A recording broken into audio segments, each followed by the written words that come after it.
हम लोग यहाँ तक समझ के तो एसेट्स लायबिलिटी हम लोग देख रहे थे इक्वेशन अप्रोच। इक्वेशन में हम लोग मान लीजिए क्या करते हैं, इक्वेशन में बोलता है कि assets is equal to liability plus owner. देखिए बैलेंस बिजनेस के लिए जो भी इसका लायबिलिटी होगा या तो ये इसको ओनर को देना होगा या आउटसाइडर को देना होता है। तो ओनर को जो देना होता है इसको बोलते हैं हम लोग ओनर्स कैपिटल, और अदर्स के लिए जो देना होता है उसको बोलते हैं आउटसाइडर्स लायबिलिटी। ठीक है, अब इन्हीं दोनों के पैसे से हम लोग का एसेट्स क्रिएट होता है। आप सोच के देखिए ना, आप अगर किसी से आप बिज़नेस स्टार्ट किया, आप बिज़नेस 10,000 रुपया दिए, तो आपका 10,000 रुपया दिए तो ये 10,000 ओनर्स का कैपिटल में आपका चला जाएगा और उससे आप कुछ एसेट्स खरीद लिए। या फिर आप किसी से उधारी में खरीदे, तो उधारी में खरीदें तो क्या आपका वो लायबिलिटी बन गया और उस लायबिलिटी से आप एसेट्स खरीद लिए।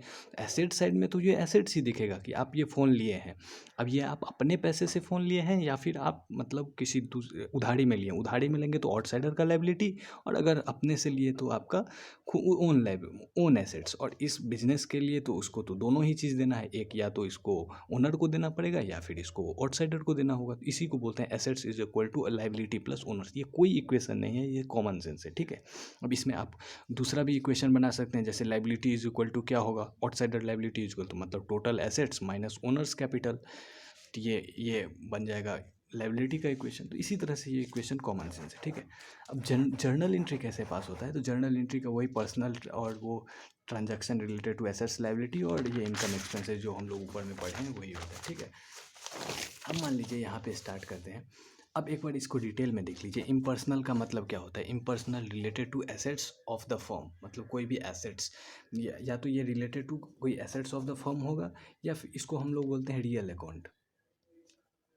ठीक है, कोई भी एसेट्स के रिलेटेड अगर होगा, मान लीजिए कोई लैंड, बिल्डिंग या फिर कैश या कैश एट बैंक, ये सब कुछ भी अगर है तो उसको बोलेंगे हम लोग रियल अकाउंट। ये सब आपको मतलब आप जब फ्लो में अकाउंटिंग करेंगे तो उसमें आपको ये सब आइडेंटिफाई करने की भी ज़रूरत नहीं पड़ेगी, वैसा मेथड हम आपको बताएंगे। ठीक है, फिर भी आप एक बार समझ लीजिए कि रियल अकाउंट का मतलब होता है कोई एसेट्स जो कि आपके बैलेंस शीट में आता है। इसमें डेट को इंक्लूड मत कीजिए, बट नॉट इंक्लूड डेट। ठीक है, तो यहाँ पे केवल एसेट्स आएगा, land, building, cash, cash at bank, जितना भी आपको एसेट्स दिमाग में आते हैं वो सब आ जाएगा जो रियल है। ठीक है, फिर नॉमिनल अकाउंट में क्या हो जाएगा, रिलेटेड टू इनकम एक्सपेंसेस। जो भी इनकम एक्सपेंसेस आपका प्रॉफिट एंड लॉस बनाते हैं उसमें इनकम एक्सपेंसेस में कोई रियल अकाउंट में मान लेंगे। ठीक है, फिर पर्सनल अकाउंट में क्या, इसको पर्सनल अकाउंट में ये लोग तीन कैटेगरी में जो हम लोग पहले डिस्कस किए हैं। नेचुरल पर्सनल अकाउंट, मान लीजिए कोई राम श्याम जो भी है, राम श्याम, उन लोग का अगर नाम से कुछ आता है तो उसको हम लोग अकाउंट्स क्रिएट कर देते हैं, उसको पर्सनल अकाउंट में दिखा देते हैं। फिर आर्टिफिशियल पर्सनल अकाउंट, जैसे गवर्नमेंट हो गया, कंपनी हो गया, ये सब का के साथ जो भी ट्रांजेक्शन, मान लीजिए कुछ गवर्नमेंट कंपनी है XYZ, उससे हम लोग कुछ माल खरीदेंगे तो वो XYZ का एक अकाउंट ओपन करेंगे, उस अकाउंट को हम लोग पर्सनल अकाउंट में रखेंगे।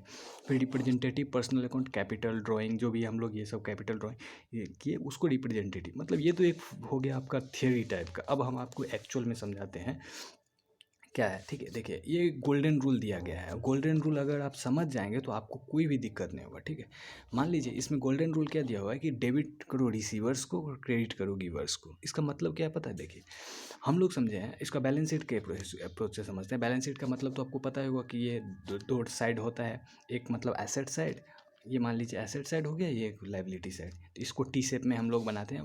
बाकी आगे आगे आप पढ़ेंगे कि कंपनीज वगैरह के बेसिस में उसको मतलब ये हॉरिजॉन्टल में बनाया जाता है, लेकिन वो आपको मतलब समझने के लिए ये भी आप समझ सकते हैं। ठीक है, वो ये समझने के लिए ज़्यादा ईजी है। ठीक, यहाँ पे हम लोग क्या देखें, पर्सनल अकाउंट में क्या, debit the receiver, creditor giver. इसका मतलब क्या हो पता है, देखिए प्रीपेड एक्सपेंस। प्रीपेड का मतलब क्या हो गया कि आपका कोई एक्सपेंस करने वाले हैं उसके बदले में आप अभी पेमेंट कर दे रहे हैं तो उसको बोलते हैं प्रीपेड। ठीक है, प्रीपेड जैसे ही करेंगे तो वो तो आपका एक्सपेंस तो हुआ नहीं, तो वो आप क्या किया, आपके पास जो कैश था वो कैश आप किसी को दे देंगे तो आपका कैश कम हो जाएगा।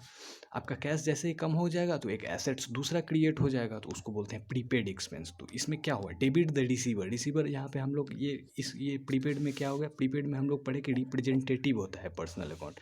तो जैसे ही रिप्रेजेंटेटिव को हम लोग दिए तो रिसीवर कौन हुआ, मतलब ये रिप्रेजेंटेटिव प्रीपेड, तो प्रीपेड को डेबिट कर दिए। और गिवर यहाँ पे क्रेडिट क्या हुआ, तो कैश को हम लोग समझे कि कैश है एक रियल अकाउंट। हम लोग समझे ना कि कैश क्या है, तो रियल अकाउंट में क्या होता है कि जो भी हम लोग के पास जाता है उसको हम लोग क्रेडिट करते हैं। तो रियल अकाउंट में डेबिट व्हाट गोज आउट, तो इसीलिए हम लोग का कैश कम हो गया और प्रीपेड एक्सपेंस बढ़ गया। ठीक है, तो यहाँ पे ये पर्सनल अकाउंट बढ़ गया, ये और फिर आप अगर जाएंगे मतलब ये credit the giver and debit the receiver and credit the giver, ये आपको रटने की कोई ज़रूरत नहीं पड़ेगी, हम आपको बस गो थ्रू करवा रहे हैं, बस इतना समझिए। उसके बाद हम आपको बताएंगे तो आपको सब कुछ क्लियर हो जाए, क्रिस्टल क्लियर होगा।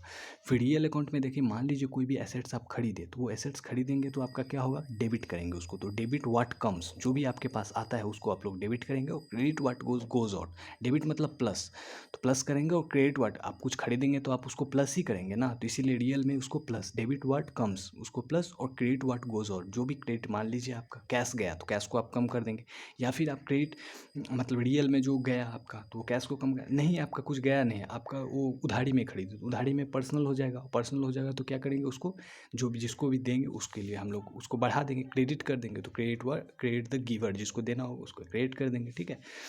फिर आता है नॉमिनल। नॉमिनल सबसे इजी है। नॉमिनल में हम लोग जो भी हम लोग का एक्सपेंस वगैरह होगा उसको हम लोग डेबिट करते हैं, और जो भी इनकम वगैरह होता है हम लोग वो क्रेडिट करते हैं। एक्सपेंस लॉस वगैरह को डेबिट और इनकम को क्रेडिट, ठीक है। मान लीजिए बैलेंस शीट से हमको आपको समझाया कि बैलेंस शीट में क्या होता है। मान लीजिए कैश आपका मतलब प्रॉफिट आप कमाएंगे, प्रॉफिट कमाएंगे तो आपका कैश बढ़ेगा और प्रॉफिट बढ़ेगा। अगर आप एक्सपेंस देंगे तो एक्सपेंस से आपका मतलब कैश कम होगा, और आपका क्या होगा, एक्सपेंस से कैपिटल कम होगा। तो इस तरह से आपको इस तरह से समझना है, ठीक है। अब हम आपको समझाते हैं, ये सब तो हम आपको गो थ्रू करवाए, अब हम आपको रियल में समझाएंगे कि एक्चुअली में हम लोग बेसिकली इस सब का ज़रूरत ना पड़े और हम लोग सारा एंट्री पास कर दें, उसका क्या लॉजिक है, तो वो आपको हम समझाते हैं।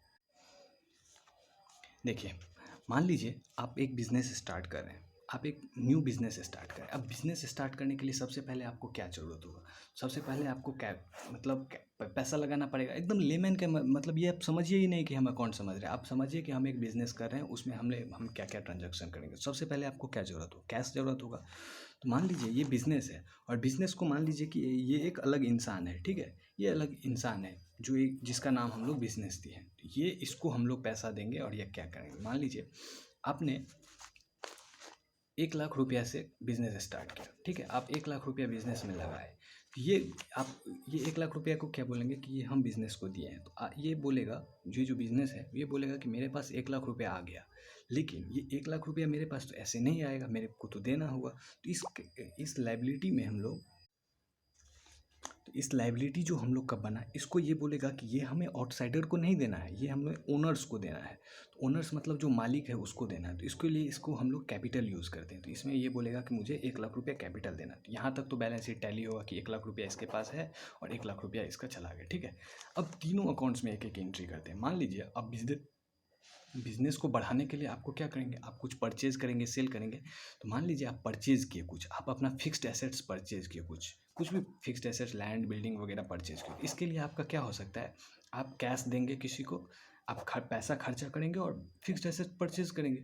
इसका एंट्री अगर जर्नल एंट्री आप देखेंगे तो जर्नल एंट्री क्या होगा, फिक्स्ड एसेट्स, ये क्या है आपका रियल अकाउंट हो गया। फिक्स्ड एसेट्स को डेबिट कर देंगे और कैश को क्रेडिट कर देंगे।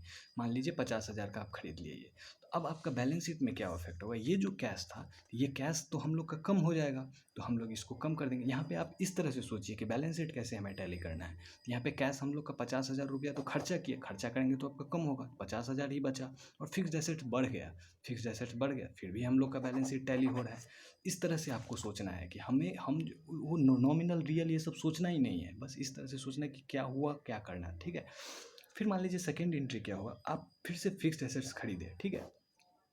फिक्स्ड एसेट्स आप इस बार कैश से नहीं खरीदे, मान लिए आप 1 लाख रुपया का फिक्स्ड एसेट्स खरीदे, लेकिन आप इसके लिए आपको किसी को देना है। तो यहाँ पे आउटसाइडर्स का लाइबिलिटी हो जाएगा, और ये लाइबिलिटी पे आप मतलब उधारी खरीदे, तो आपका क्या हुआ, ये तो लाइबिलिटी साइड है आपका, ये लाइबिलिटी साइड है और ये एसेट साइड है। तो आपका ठीक है, आप 1 लाख का एसेट्स आपके कंट्रोल में है, तो आप 1 लाख रुपया का एसेट्स दिखा लीजिए, लेकिन ध्यान रहे आपका लाइबिलिटी भी बढ़ गया। ये 1 लाख रुपया के बदले में आपको ये 1 लाख रुपया पेमेंट भी करना पड़ेगा, तो ये भी आपको ध्यान रखना पड़ता है, ठीक है।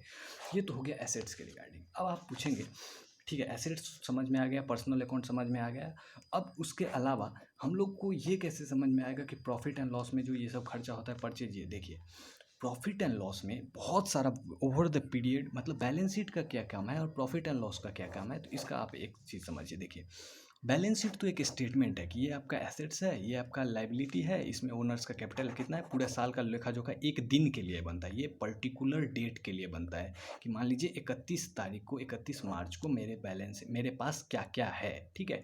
लेकिन जब प्रॉफिट एंड लॉस का बात करते हैं तो प्रॉफिट एंड लॉस में हम लोग डेली परचेज करेंगे, सेल करेंगे, सब कुछ करेंगे, तो उस डेली का डेली तो बैलेंस शीट में यहाँ पे जोड़ेंगे नहीं, इसमें तो बहुत सारा ये बन जाएगा। तो इसीलिए हम लोग एक अलग से अकाउंट्स ओपन करते हैं प्रॉफिट एंड लॉस बोल करके, ठीक है। उस प्रॉफिट एंड लॉस में हम लोग डेली का ट्रांजैक्शन को रिकॉर्ड करते हैं, उस ट्रांजैक्शन के बेसिस पे जो भी हम लोग का प्रॉफिट या लॉस होता है उसको हम लोग फिर बैलेंस शीट में इनकॉर्पोरेट कर देते हैं, ठीक है।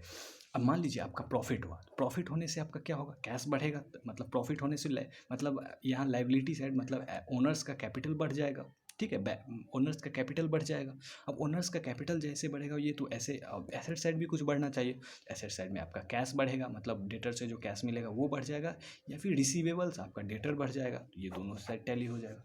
इसीलिए पीएल अकाउंट हम लोग अलग से बनाते हैं क्योंकि ये ओवर द पीरियड बनता है। हम लोग ये नहीं बोलते कि 31 मार्च का प्रॉफिट बताओ, ये हम लोग ये बोलते हैं कि पूरे साल का प्रॉफिट बताओ, इसीलिए हम लोग प्रॉफिट एंड लॉस बनाते हैं, ठीक है।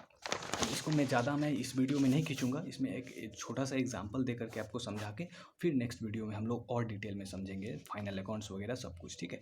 अब मान लीजिए आप परचेज़ किए कुछ, ये हो गया आपका बैलेंस शीट का हम लोग ओरिजिनल एग्जाम्पल क्या लिए थे कि 1 लाख हम लोग के पास कैश है और ओनर्स को हमें 1 लाख रुपया देना पड़ेगा, ठीक है। ये हम लोग इनिशियली समझे। अब मान लीजिए आप ओवर द पीरियड मान लीजिए सेल किए मान लीजिए 50 लाख का सेल किए, इसके लिए आपको परचेज भी करना पड़ेगा। मान लीजिए परचेज आप 40 लाख का किए, इसमें बहुत सारे एंट्री और हो सकते हैं। आप अगर तो ये सेल किए तो सेल जैसे ही आप करेंगे तो मान लीजिए बैलेंस शीट में अगर हम डायरेक्ट इफेक्ट देना पड़े तो हम बोलेंगे कि कैश मेरा बढ़ गया 50 लाख से, लेकिन कैश मेरा कम भी हो गया क्योंकि परचेज करने के लिए तो 40 लाख हम दिए होंगे, तो मान लीजिए 40 लाख हमारा कम भी हो गया, ठीक है।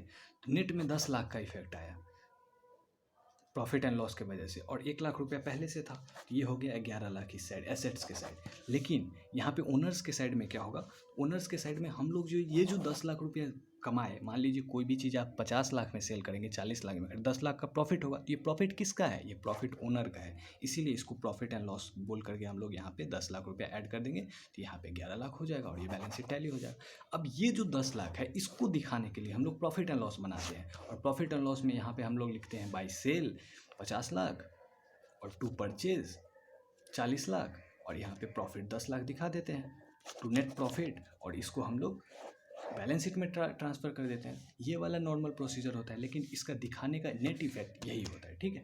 अब इसमें आप बोलेंगे कि हमें इंट्री बता दीजिए। देखिए इंट्री जैसे सेल परचेज वगैरह हम लोग बोले कि ये इनकम एक्सपेंस है, इसको नॉमिनल अकाउंट बोलते हैं। यहाँ तो हमको लॉजिक बता दिए कि क्या होता है। नॉमिनल अकाउंट में क्या करते हैं, जो भी एक्सपेंस हम लोग का इनकम वगैरह होता है वो क्रेडिट करते हैं। तो यहाँ पर हम लोग क्या करेंगे, कैश हम लोग का आया 50 लाख रुपया, यह हम लोग का रियल अकाउंट हो गया, और सेल्स हम लोग का नॉमिनल अकाउंट हुआ तो 50 लाख, कैश टू सेल्स हम लोग 50 लाख कर देते हैं। और जब परचेज किए तो परचेज हम लोग का एक्सपेंस है, तो परचेज टू कैश 40 लाख। अब देखिए, अब आप बैलेंस शीट में देखेंगे तो बैलेंस शीट में टू कैश किए, मतलब टू मतलब क्रेडिट, माइनस कैश के 40 लाख। देखिए यहाँ पे हम माइनस बैलेंस शीट में 40 लाख कर दिए हैं, इसका मतलब कैश को घटा दिए हैं।